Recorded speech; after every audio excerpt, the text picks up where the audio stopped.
Friends, welcome to my channel. कैसे हैं आप लोग। तो मैं निकल गई हूँ मदुरई से रामेश्वरम के लिए।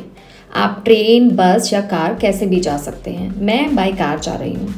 रामेश्वरम एक छोटा सा आइलैंड है, एक छोटा सा द्वीप है जिसके एक तरफ बंगाल की खाड़ी और दूसरी तरफ है इंडियन ओशन। रामेश्वरम में है रामानाथ स्वामी टेम्पल, जो कि भगवान शिव की 12 ज्योतिर्लिंग में से एक ज्योतिर्लिंग और 4 धामों में से एक धाम है।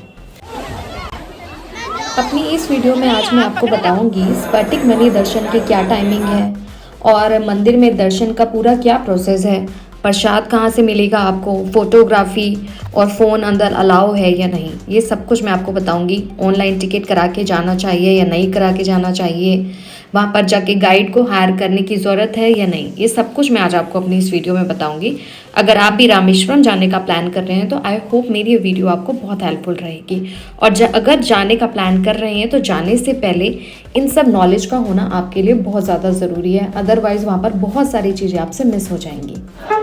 तो आइए चलते हैं रामेश्वरम भगवान भोलेनाथ के दर्शन करने के लिए। अगर आप बाय बस जा रहे हैं या बाय कार जा रहे हैं तो रास्ते में ही आपको दिख जाएगा पंबन ब्रिज। जी हाँ, ये वही ब्रिज है जिसमें ट्रेन समुद्र के ऊपर से गुजरती हुई जाती है। फिलहाल ये ब्रिज बंद किया हुआ है क्योंकि वहाँ पर कुछ कंस्ट्रक्शन का काम चल रहा है।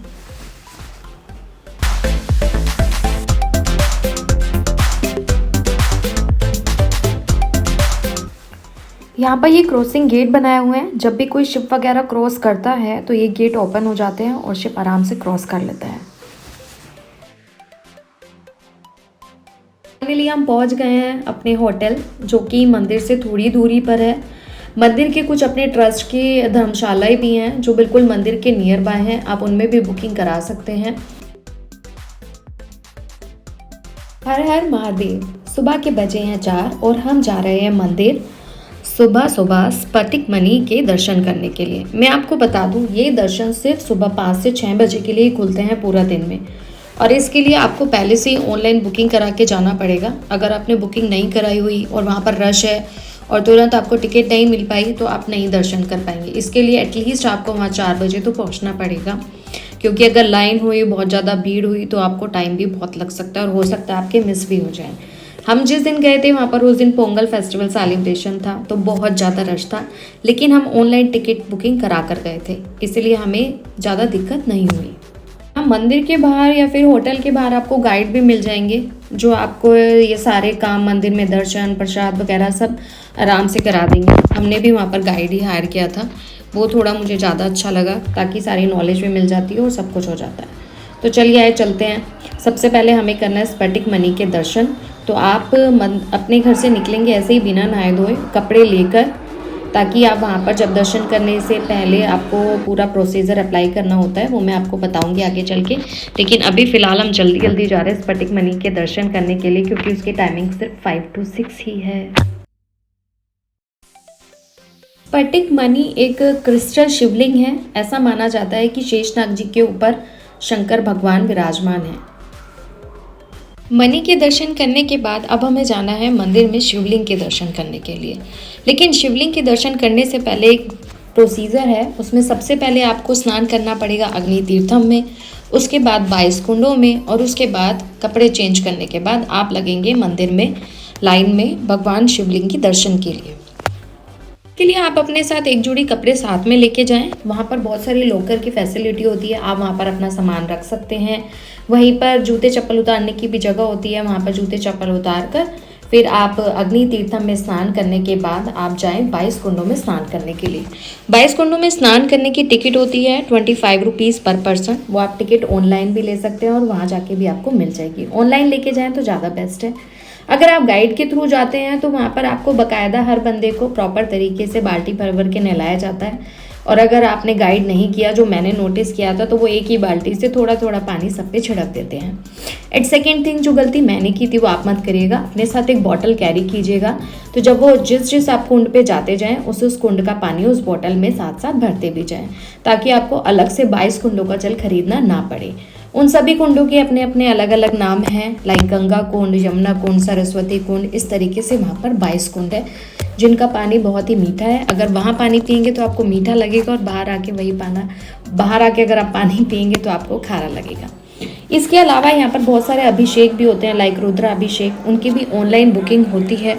अगर आपने ऑनलाइन बुकिंग नहीं कराई हुई तो आप गाइड से बात करके वहाँ पर मंदिर परिसर में अंदर भी रुद्र अभिषेक के लिए पूजा कर सकते हैं। वो आपको पूजा करा देंगे। उसके बाद जो जल होता है वो आपके साथ, आप उस जल को लेकर मंदिर में जाएंगे। आपके वहाँ एंट्री के बाद बाकायदा आपको थोड़ी देर वहीं पर खड़ा किया जाएगा और शिवलिंग पे वही जल, जो अंदर मंदिर में पंडित अवेलेबल होंगे, वो वही जल अंदर शिवलिंग पर आपके सामने चढ़ाएंगे। तो आप ऑनलाइन बुकिंग करा के भी जा सकते हैं, और अगर आपने बुकिंग नहीं कराई हुई तो गाइड के थ्रू भी वहाँ पर आप रुद्र अभिषेक या 2-3 टाइप के अभिषेक हैं वो आप कर सकते हैं। हमने रुद्र अभिषेक लिया था, उसी की पूजा हम कर रहे हैं, और उसके बाद यही जल अंदर जाकर शिवलिंग पे चढ़ाया गया था।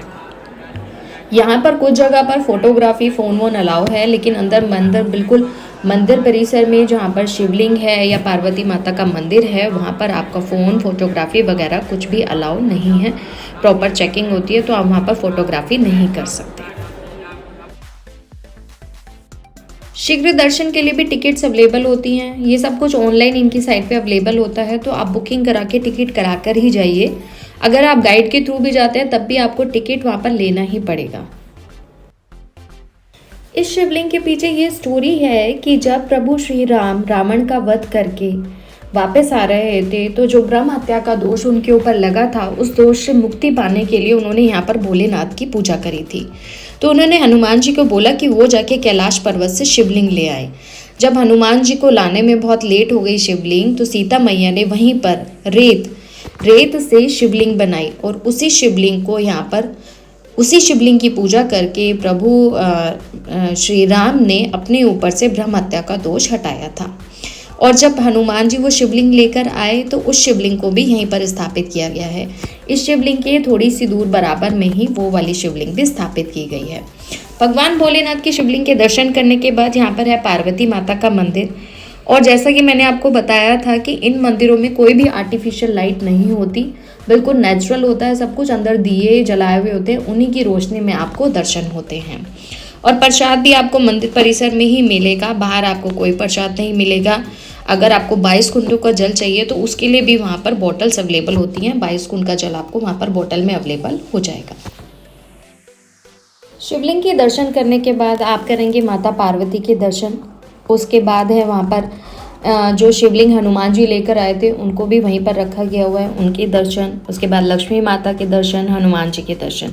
इस तरीके से बहुत सारे छोटे छोटे मंदिर वहाँ पर बने हुए हैं जिन सब के आप दर्शन करेंगे। इन सबको करने में अप्रॉक्सीमेट जो हमें टाइम लगा, हम 10, साढ़े 10, 11 बजे तक फ्री हुए थे, पूरे मंदिर में दर्शन करके और सारी अपनी पूजा वूजा कंप्लीट करके। इस मंदिर का कॉरिडोर काफ़ी बड़ा है। इसमें अप्रॉक्सीमेट 1200 to 1300 पिलर्स हैं। ये इतना बड़ा है कि यहाँ पर अंदर हाथी आराम से घूम सकते हैं। जब आप देख सकते हैं, जब हम पूजा कर रहे थे तो हमारे पीछे से भी एक हाथी निकला था। प्लस मैं आपको एक चीज़ और बता दूँ, यहाँ पर लेडीज़ एंड जेंट्स का ड्रेस कोड है। लाइक जेंट्स को पहनना होगा पैंट शर्ट या फिर शर्ट धोती, कुर्ता धोती, और लेडीज़ के लिए सूट एंड साड़ी।